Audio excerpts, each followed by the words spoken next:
Kapag Dati ikaw ay yata, chairman ng 30, isang... I think Bakit 30 kailangan may allowance pa? Hindi pa ba sapat yung sweldo nila? Ba't kailangan ng allowance? Huwag mo nga akong tanungin ng tanungin. Hindi, gusto ko lang naman malaman eh. Oo, Hindi, di siguro- ba tanong lang naman eh. siguro Tayo hindi. naman eh. Sige. Tayo, wala naman tayong allowance dito. Tanungin mo si Tayo, Risa basic Ontiveros. pay lang eh. Ay, oo nga. Tanungin mo oo. si Risa Ontiveros. Sino pa ang O, tatanungin kasi si natin? Risa Ontiveros po ay isa sa mga pumirma ng BICAM. Yes, noong 2024 ha.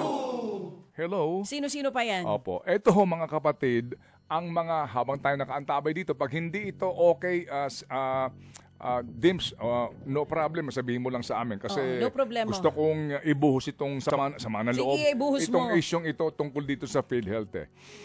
Ito ho yung mga nag-aproba mga kapatid ng BICAM report ng GAA 2024 kung saan nakalagay nga yung provision na pinapayagan daw po na kunin ang sinasabing excess fund ng PhilHealth at ilang pang GOCCs gaya po ng PDIC. Nakakatawa nga ito eh. If you recall sa ating pong ginawang mga episode ng Think About It, di ho ba? Nung sila po ay, kumbaga, binabakbakan na dito, di nagpa-imbestiga sila sa PhilHealth, tama? Abay, silang lahat galit. Silang lahat bagay, nanggagalaiti. Ha? Nanggagalaiti sila. At sinasabi na, bakit daw pinakialaman, etc. Hello? Kayo nag-aproba eh. Alam niyo ho, talagang mga taong ito. Tingin talaga sa mga Pilipino, tanga eh. Anak ka ng pu! Diba? Tingin talaga ho sa atin, kayang-kaya tayong lokohin, di po Anak ba? ka ng pu! Ito lang po Opo. Ito po yung record ng BICAM Report 2024 ang mga pumirma. May mga siguro absent ito noong inilalako itong committee report kaya hindi nakapirma. Opo, sa panig po ng Senado at sa panig po ng lower house. Ayan. Narito po mga kapatid ang nag-aproba ng BICAM report ng GAA 2024 kung saan po nang galing yung pagkuha ng pondo sa PhilHealth. At ngayon nga, may desisyon ng Supreme Court na ibalik nyo yan sa PhilHealth. Chairperson, Senator Sonny Angara, Senator Pia Cayetano, Senator Loren Legarda, Senator Amy Marcos, Senator Cynthia Villar, Senator Ronald Bato de la Rosa, absent. Ay, sorry. Noong time na to, present siya. Oo. Nakapirma siya, nakapirma. Yes, Senator Win Gatchalian, Senator Christopher Bongo, Senator Risa Ontiveros, Senator Maria Lourdes Nancy Binay, Senator Mark Villar, Senator Joseph Victor Ejercito. Tingnan mo kung may nakapirma o hindi. Meron. Okay. Oo. Senator Jinggoy Estrada. So, dun sa mga senador, walang pirma yung dalawa dito. Ba't kaya walang pirma? Sino? Hindi nga. Sino, Ang hindi nakapirma? Sabihin mo yung Ang hindi nakapirma para ay si klaro tayo. Senator Grace Po Okay. at si Senator Francis Tolentino. Yun ang mga sige. hindi nakapirma. Sige, may mga kadahilanan yan. Either hindi ho dumaan sa kanila o absent o anuman po. Basta hindi ho nakapirma. No? Hindi ho natin alam ang dahilan pero hindi nakapirma. Si Mark, tatahimik lang ba Si dyan? Mark Nakapirma?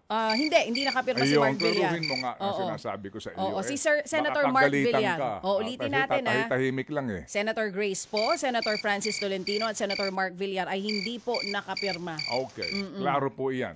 Sige, tapos... Sa kabilang banda naman po sa lower house, narito po ang mga pumirma. Chairperson, Representative Elizalde Co.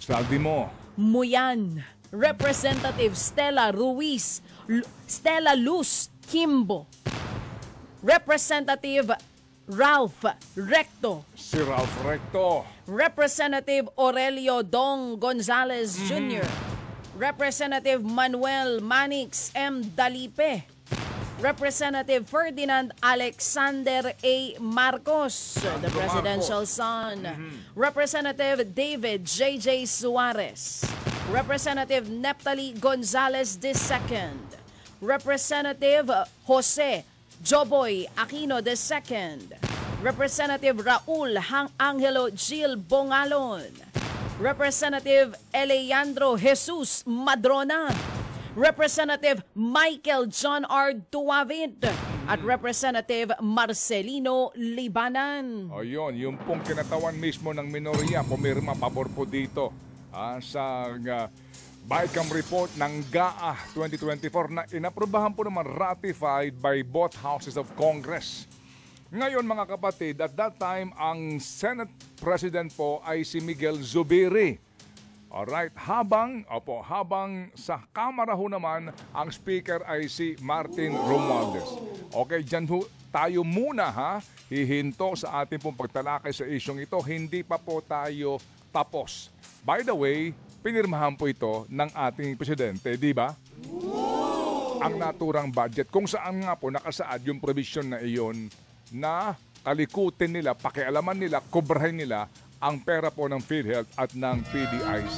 Alright, mga kapatid, diyan po lamang tayo, hindi pa po tayo tapos sa... By the way, pinirmahan po ito ng ating presidente, di ba? Ang naturang budget, kung saan nga po nakasaad yung provision na iyon na kalikutin nila, pakialaman nila, kubrahin nila ang pera po ng PhilHealth at ng PDIC. Alright, mga kapatid, diyan po lamang tayo, hindi pa po tayo tapos sa isyong ito. Ipapaliwanag pa ho natin to ng masinsinan nang sa ganon, matutuho tayo sa isyong ito kung gaano po tayo ginagawang tanga ng mga taong gobyernong ito. Pinaiikot-ikutan po tayo at ngayon mga kapatid, nakakadagdag pa ang kanilang mga reaksyon sa isyong ito. Nakakadagdag insulto. Mga kapatid, sandali po lamang ng Philippine Health Insurance Corporation. Habang tayo nakantabay po sa isa sa mga lumaban para po sa ating kapakanan, mismo nakipagdebate doon sa oral arguments mismo sa kataas-taasang hukuman. Alam niyo sa mga abogado, usually sinasabi nila na ang court, kadalasan, yaang mga yan ay hindi naglalabas ng desisyon na may kasama pong emosyon. Yan. O kaya po naman, alam niyo kumbaga, kung maaari po lamang, naka-focus lamang sila sa kung ano ba yung batas at ano ba ang tamang interpretasyon at ano ba ang ginagawang mga paglabag sa batas. Basically po. Pero sa ilang pong mga piling pagkakataon, naglalabas ng damdamin ang ating mga maestrado.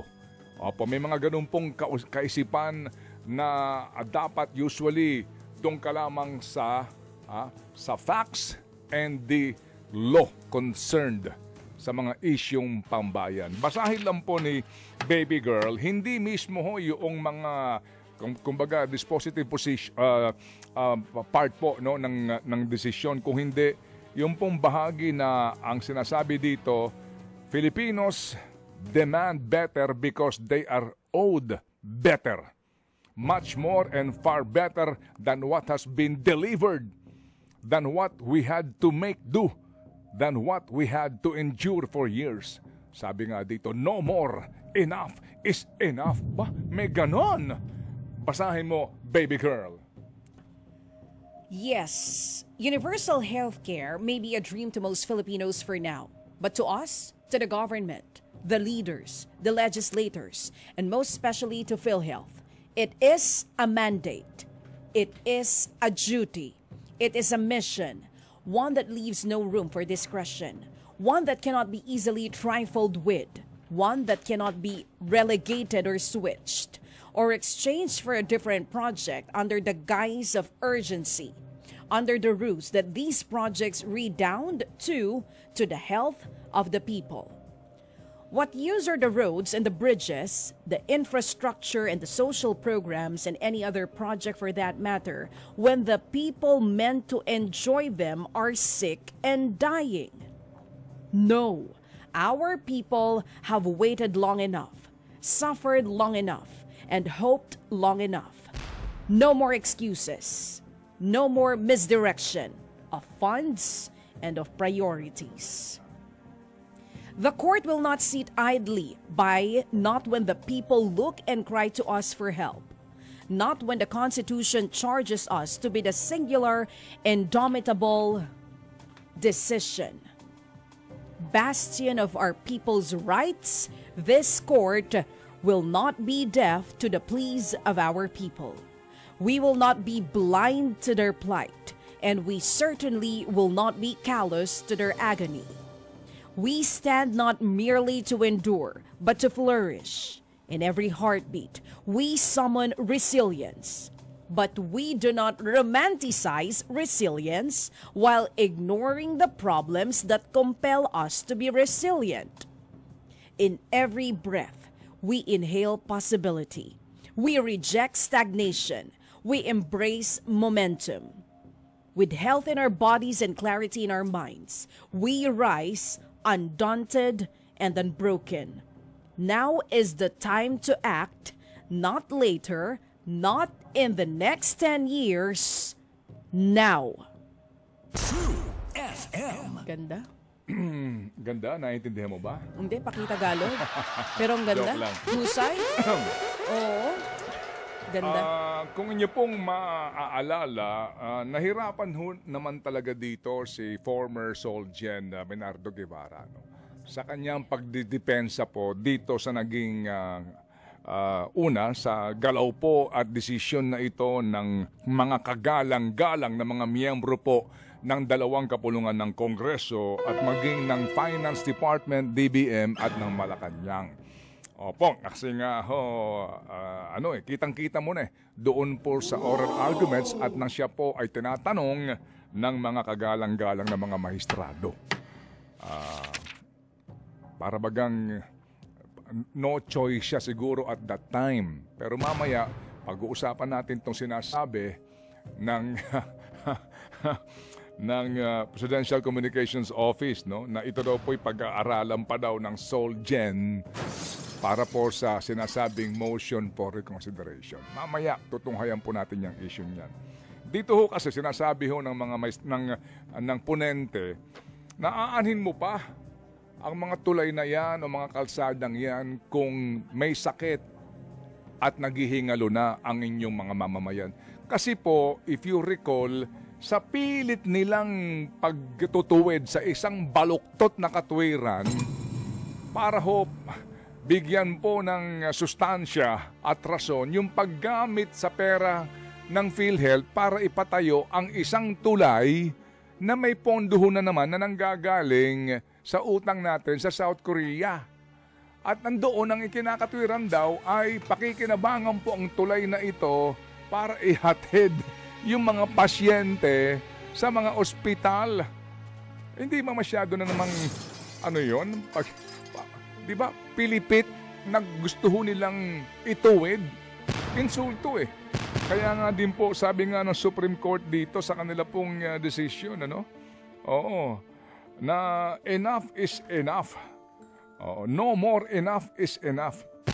Why must Filipinos be forced to lie content with a dream when the law, nay, the Constitution itself commands this dream to reality? Alright, sa Ligang Batas Plus yung pong mga provision mismo ng batas mga kapatid kung saan ba dapat inilalaan ang pondo. Para bagang kontrata lang. Para bagang contractual obligation lang. Na kailangan matupad. Na kailangan sundin. So, ang kontrata ng gobyerno sa bayan sa pamamagitan po ng konstitusyon at kaukulang mga Republic Act. Kung ating maaalala mga kapatid, ano ba mga batas ang pinanggagalingan po ng dagdag na tulong para po sa pagpopondo sa Philippine Health Insurance Corporation? Anong mga batas po ito? Ito pong batas na nagpapataw ng karagdagang buwis para po sa mga matatamis na pagkain at inumin. Klarong-klaro po dito, ilang porsyento ang dapat na inilalaan sa PhilHealth. Ano pa? Ito pong pagdadagdag, ngayon di ho ba napakamahal na po mga kapatid ng alak. Dahil nga din po, ito po ay excise tax on alcohol products. Ito po yung sinasabing sin tax law. At dyan din po, klarong-klaro, kung ilang porsyento doon po sa matatamis na inumin at produkto, 80%. Sa alcohol products, 80%. Sa tobacco products, ganun din po. Klarong-klaro din po kung magkano ang dapat na inilalaan para po sa PhilHealth over and above sa subsidiya pa ng gobyerno. Nakalaan na ho mga kapatid mismo sa provision ng batas kung saan mo dapat dalhin yung pera. Ang ginawa nila, ginamit ito para ponduhan yung mga proyekto na ninanakaw ng karamihan sa mga mandarambong sa gobyerno. Andyan na ba siya? Kasi kung hindi, sasagarin ko na to. Sige na, ituloy mo. Kasi Kasi para maintindihan ninyo. mas napakinig sila. No? Sabi mo magnanakaw sa gobyerno. Ituloy mo. Habang papasok pa lang ang kakausapin natin. Yung pong mga manggagawa at mga professional, mga kapatid, na nasa nagbibigay po ng serbisyong medikal, serbisyong pangkalusugan sa mga Pilipino. Sinasabi nga po nila sa totoo lang, maliban sa 60 billion na kinalikot nila, na ginamit ho nila para ponduhan yung mga unprogrammed appropriations na napunta po sa mga proyekto ng DPWH na iyan, meron pa pong utang ang gobyerno magmula 2023 sa PhilHealth na umaabot sa halagang 255 billion pesos.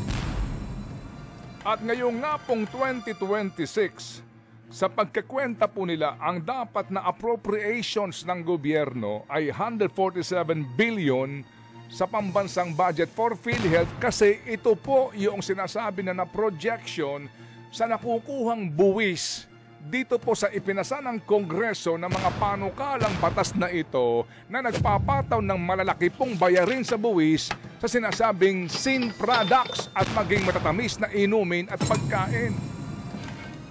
Laging ikinakatwiran nila para sa kalusugan ng mga Pilipino na hindi po naman nangyari sa kakagawan ng mga taong ito. Ginagalit niyo si Chacha Lunes na Lunes Naalala ko tuloy nung lumabas pa lang yung kautusan at paulit-ulit mong sinasabi dito na unconstitutional yung gagawin nila. At ang dami rin nagsasabi na hindi nga nila dapat gawin, pero tinuloy pa rin naman nila. Tapos ito tayo ngayon. Sige. So mamaya natin po tutunghayan